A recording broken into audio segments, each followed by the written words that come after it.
What I don't understand is... What we don't understand is how this piece of cloth can cause so much hatred, controversy, friction, squabble. Everybody's talking about it. In fact, everybody wants to ban it. But why? Is it because they think that the Muslim woman is oppressed? But I can speak perfectly fine. They think we need to be liberated, be free. They want us to be like the Western women. The so-called symbol of femininity. What? High heels? Lipstick? Short skirts? This liberates you? Is it because we dress the same? Or because we look the same? The Muslim woman means so much more than just her physical appearance. We don't want to be defined by the way we dress. I want you to judge me by my intellect, not by how short my skirt is. Is it because you think we're forced to wear it? I don't wear it because my husband forced me to. I'm not even married. Or my father forced me to. I wear it solely because God tells us to, and we want to please Him. We are subservient to God and not to the trends of fashion or society. But hold on. You say we're forced, but yet you force us to take it off.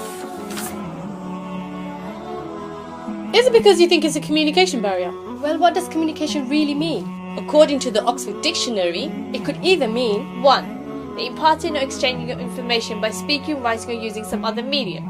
or 2. The means of sending or receiving information such as telephone lines or computers. So how exactly does the niqab prevent this? let's test it out. Testing, testing. We hear you loud and clear.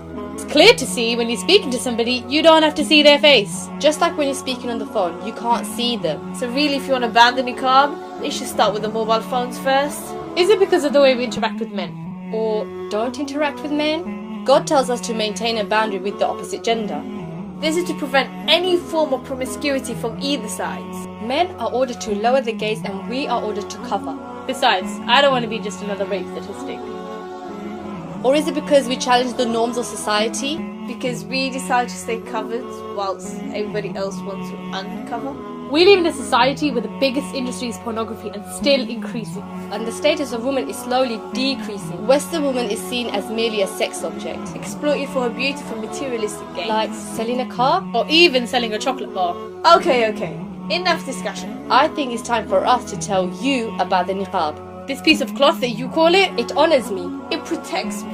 It tells me my body belongs to me, nobody else. nobody can tell me how to dress, what to say, how to look. Apart from God Almighty. This is true liberation. Liberated from the dictates of fashion and society. This is true freedom, being free from the submissions of man's desires. This is true femininity because we preserve our beauty rather than being exploited for The it. symbol of oppression is not the Muslim woman, it is in fact the Western woman. Which is why we present to you Islam. We want to give you the solution for a society that is spiraling backwards. Islam is in fact the religion to take this society forwards. To finally restore the much needed honour, dignity and respect. Not to just women, but men too. In fact, all of mankind. And so to conclude, It's time for you and I To join the campaign.